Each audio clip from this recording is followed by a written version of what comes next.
নমস্কার বন্ধুরা, রেখার রন্ধনে আপনাদের সবাইকে স্বাগত জানাই। আজকে আমি কাঁচা আমের চাটনি রেসিপি নিয়ে আপনাদের সামনে হাজির হলাম। আশা করি আপনাদের ভালো লাগবে। চলুন তবে কাঁচা আমের চাটনি বানানো যাক। এখানে আমি দুটো কাঁচা আম লম্বা করে কেটে রেখেছি। এখানে আমি একটা কড়াই নিয়ে নিয়েছি, তাতে আমগুলো দিয়ে দেবো।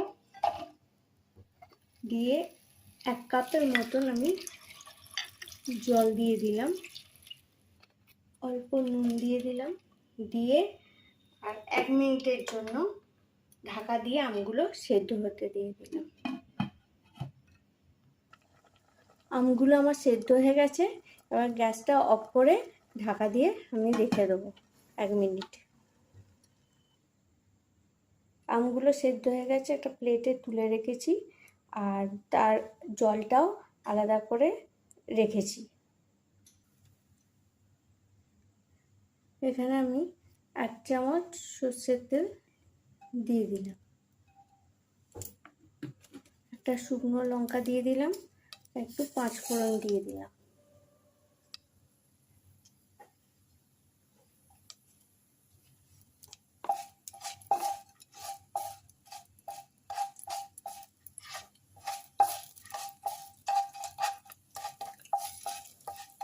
ফোড়নটা যখন হয়ে আসবে অল্প একটু হলুদ দিয়ে দেবো।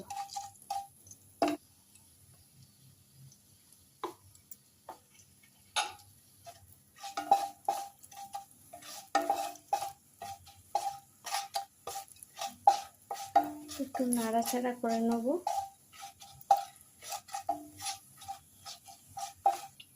যেই জলে আম সেদ্ধ করেছিলাম সেই জলটা দিয়ে দিলাম।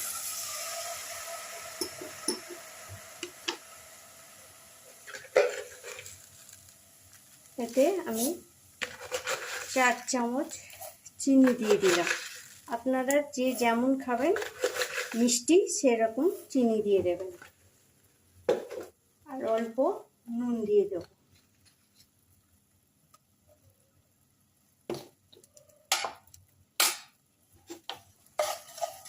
দিয়ে চিনিটা একটু গলতে দেবো।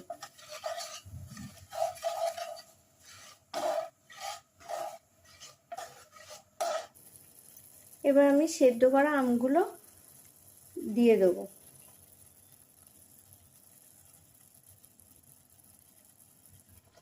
আমগুলো আমি রসে 5 মিনিট ফুটতে দেবো। চাটনি আমার হয়ে এসছে। এতে আমি জিরে, মৌরি আর শুকনো লঙ্কা ভেজে গুঁড়ো করা মশলাটা 1 চামচ দিয়ে দেবো।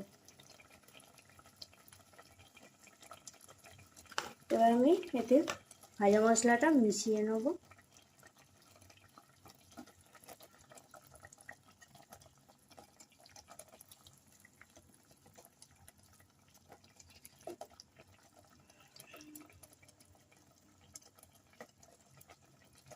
কাঁচা আমের চাটনি বানিয়ে আমি পরিবেশন করে দিলাম।